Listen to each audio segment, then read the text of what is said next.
सुबह के 5 बज रहे थे। दिल्ली के मुखर्जी नगर की गलियों में अभी अंधेरा था, पर एक कमरे में लाइट जल रही थी। वो कमरा था एक लड़के का, नाम था आदित्य। टेबल पर बिखरे नोट्स, दीवार पर चिपके टाइम टेबल्स और आंखों में वो बेचैनी जो हर यूपीएससी एस्पिरेंट की पहचान होती है। वो किताब खोलता है पर पढ़ नहीं पाता, पन्ने पलटते हैं पर दिमाग खाली रहता है। वो खुद से बुदबुदाता है, इतना सब पढ़ लिया फिर भी कुछ याद क्यों नहीं रहता। कभी आपको भी ऐसा लगा है ना, जब आप सब कुछ कर रहे हैं फिर भी रिजल्ट नहीं बदलता, जब हर दिन मेहनत करते हैं फिर भी कोई अदृश्य दीवार आपको आगे बढ़ने नहीं देती। वो दीवार दोस्तों जानकारी की नहीं होती, दिशा यानी डायरेक्शन की होती है। और यही कहानी है हर उस एस्पिरेंट की जो बिना मेंटर की तैयारी करता है। आदित्य के पास सब था, किताबें, कोचिंग, टेस्ट सीरीज, पर उसके पास कोई नहीं था जो उसे बताता कि क्या छोड़ना जरूरी है। उसके अंदर का डायलॉग कुछ ऐसा चलता था, मुझे सब पढ़ना है, कहीं कुछ छूट गया तो, बाकी तो मुझसे आगे निकल गए तो। हर सुबह वो खुद से युद्ध लड़ता था, कभी मोटिवेशन वीडियो से, कभी कॉफी से, कभी उम्मीद से, लेकिन हर रात हार जाता था अपने ही डाउट से। एक दिन उसने मिरर में खुद को देखा, आंखें लाल थी, चेहरा थका हुआ और दिमाग में एक ही आवाज थी, अब बहुत हो गया, अब बस। वो दिन टर्निंग पॉइंट था। वो बाहर निकला, कोचिंग छोड़ दी, लाइब्रेरी जाना बंद किया और सोचा शायद मुझसे नहीं होगा। लेकिन कहानी यहीं खत्म नहीं हुई। 3 दिन बाद वो पार्क में बैठा था। उसकी नोटबुक खुली थी पर कलम नहीं चल रही थी। तभी एक आदमी उसके पास आकर बोले, किताबों से लड़ रहा या खुद से? आदित्य मुस्कुराया, दोनों से। वो हंसे, बोले बेटा किताबें पढ़ना आसान है, खुद को समझना बहुत मुश्किल। वो इंसान रिटायर आईएएस था, शुक्ला सर। उन्होंने कहा, यूपीएससी कोई सिलेबस नहीं है, ये तो मन का एक्सरसाइज है। हर एस्पिरेंट 3 बार हारता है।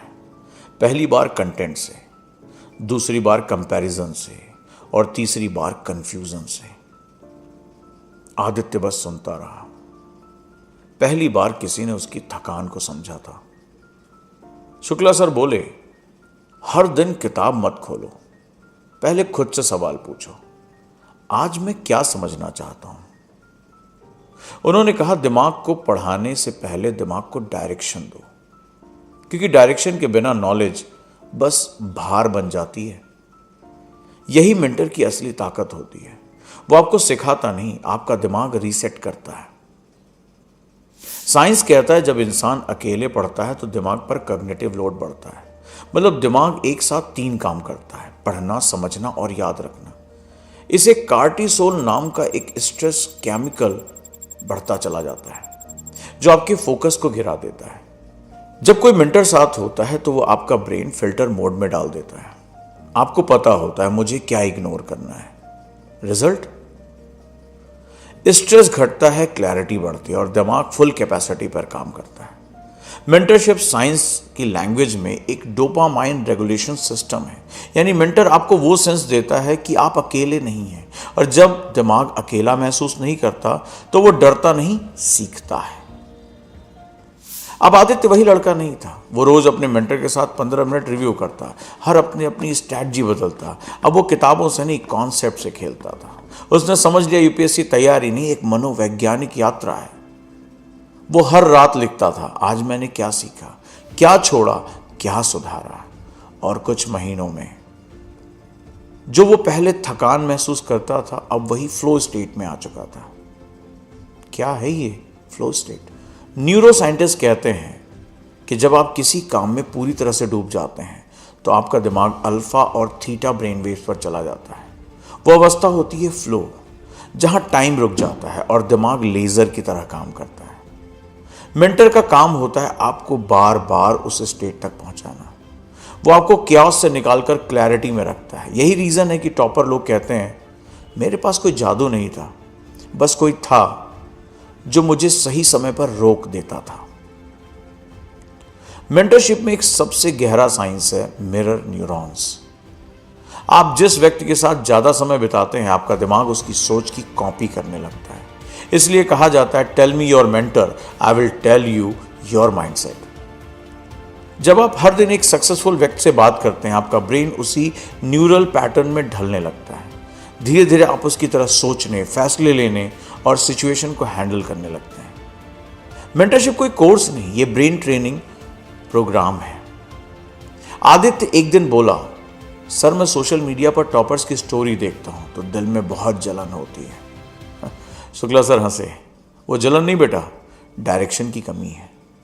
जिस दिन तुम अपने गोल की क्लैरिटी पाओगे, दूसरों की सक्सेस तुम्हारे लिए इंस्पिरेशन बन जाएगी। और यही साइकोलॉजी कहती है, जब आपके पास कोई मेंटर होता है तो आपका ब्रेन कंपैरिजन को कंपीटेंस में बदल देता है। मतलब जेलसी की एनर्जी प्रोग्रेस में बदल जाती है। कभी कभी मेंटर हार्श होते हैं, वो आपको सुनाते हैं, रोकते हैं, चैलेंज करते हैं, पर वो इसलिए नहीं कि वो आपको नीचा दिखाना चाहते हैं, बल्कि इसलिए कि वो आपको खुद से ऊपर उठाना चाहते हैं। शुक्ला सर ने आदित्य से कहा, अगर हर बार तुम्हारी बात सही हो तो फिर मैं मेंटर क्यों हूं? वो हंस पड़ा, क्योंकि पहली बार उसे समझ में आया, एक सच्चा मेंटर वो नहीं जो तुम्हें अच्छा लगे, वो है जो तुम्हें सच्चा दिखाए। अब यहां समझते हैं कि psychological benefit of A mentor. पहला, अकाउंटेबिलिटी लूप। जब कोई आपके साथ प्रोग्रेस ट्रैक करता है तो आपका ब्रेन डोपामाइन स्पाइक्स रिलीज करता है, यानी आपके अंदर डिसिप्लिन नेचुरल बन जाता है। Pattern recognition. मेंटर वही चीजें देखता है जो आप मिस करते हैं। वो बताता है कौन सा टॉपिक बार बार यूपीएससी में लौट रहा है और कौन सा हिस्सा इरेलेवेंट है। Identity shift. मेंटर सिर्फ नॉलेज नहीं देता, आइडेंटिटी देता है। वो कहता है तुम एस्पिरेंट नहीं, ऑफिसर बन रहे हो। और जब आपका दिमाग रोल अडॉप्ट करता है तो आपका व्यवहार अपने आप बदल जाता है। क्या हुआ आदित्य के साथ? प्रीलिम्स का दिन था, हॉल में सन्नाटा, सामने ओएमआर शीट। पहले 10 सवाल देके कुछ समझ नहीं आया। दिल की धड़कनें बढ़ गईं। वो गहरी सांस लेता है, फिर याद करता है, सर ने कहा था जब पैनिक आए पॉज लेना। दिमाग को सांस लेने दो। उसने आंखें बंद की और बस 10 सेकंड अपने मेंटर की आवाज सुनी। तुम्हारा दिमाग तुम्हारा दुश्मन नहीं, तुम्हारा साथी है। वो मुस्कुराया और फिर सवाल दर सवाल पेपर आसान होता चला गया। मेंटरशिप सिर्फ पढ़ाई नहीं, वो एक साइकोलॉजिकल एंकर है, एक ऐसा बंधन जो आपको खुद से जोड़ता है। किताबें रास्ता दिखाती हैं, पर मेंटर आपका कंपास होता है। वो तब बोलता है जब आप गलत रास्ते पर जा रहे हो, वो तब चुप रहता है जब आपको खुद से लड़ना सीखना हो। मेंटरशिप का मतलब स्पून फीडिंग नहीं, मिरर होल्डिंग है। वो आपको दिखाता है कि तुम अंदर से कितने मजबूत हो सकते हो। 2 साल बाद आदित्य ने AIR 87 हासिल की। रिजल्ट के दिन वो शुक्ला सर के घर गया। बोला, सर मैं IAS बन गया। सर हंसे और बोले, नहीं बेटा, तुम एक इंसान बन गए। क्योंकि मेंटरशिप की असली जीत रैंक नहीं, ट्रांसफॉर्मेशन होती है। अगर आप भी आज अकेले हैं, कंफ्यूज्ड हैं, डायरेक्शनलेस हैं, तो ये याद रखना, किसी के बिना शुरुआत करना बहादुरी है, पर बिना मेंटर के चलना मूर्खता। हर जंग में कोई ना कोई गाइड चाहिए। महाभारत में कृष्ण थे, रामायण में विश्वामित्र, और यूपीएससी के इस युद्ध में आपको एक उजांग चाहिए। आज के इस समय में मेंटरशिप सिर्फ सलाह नहीं, एक पूरा सिस्टम है। उजांग IAS एकेडमी में हमने इस सिस्टम को साइंस से जोड़ा है। पर्सनल मेंटरशिप यानी मार्गदर्शन प्रोग्राम, यानी अब सिलेबस नहीं, स्ट्रैटेजी तय करेगी कि आप निकलेंगे या नहीं निकलेंगे। तो अब सवाल ये नहीं कि आपके पास किताबें हैं या नहीं, सवाल ये है क्या आपके पास कोई है जो देख रहा है? क्या आपके पास कोई ऐसा इंसान है जो कहे आज नहीं पढ़े, चलो उठो, गलत कर रहे हो रुक जाओ, सही जा रहे हो और तेज भागो? क्योंकि अकेला एस्पिरेंट मेहनत करता है, पर मेंटर एस्पिरेंट जीतता है। आखिरी में यही कहूंगा कि मंजिल उन्हीं को मिलती है जिनके सपनों में जान होती है। मंजिल उन्हीं को मिलती है जिनके सपनों में जान होती है। पंखों से कुछ नहीं होता, हौसलों से उड़ान होती है। अगर सोच बड़ी हो जाए तो मुश्किलें भी छोटा रूप ले लेती हैं। यूपीएससी की लड़ाई अकेले मत लड़ो, अपनी सोच, अपनी ऊर्जा और अपने डर को किसी दिशा देने वाले के साथ जोड़ो। तो बताइए एस्पिरेंट्स, क्या आप अकेले चलेंगे या अब वो कदम बढ़ाएंगे जो आपकी जिंदगी बदल देगा? क्योंकि मेहनत सब करते हैं, पर दिशा सिर्फ मेंटर देता है।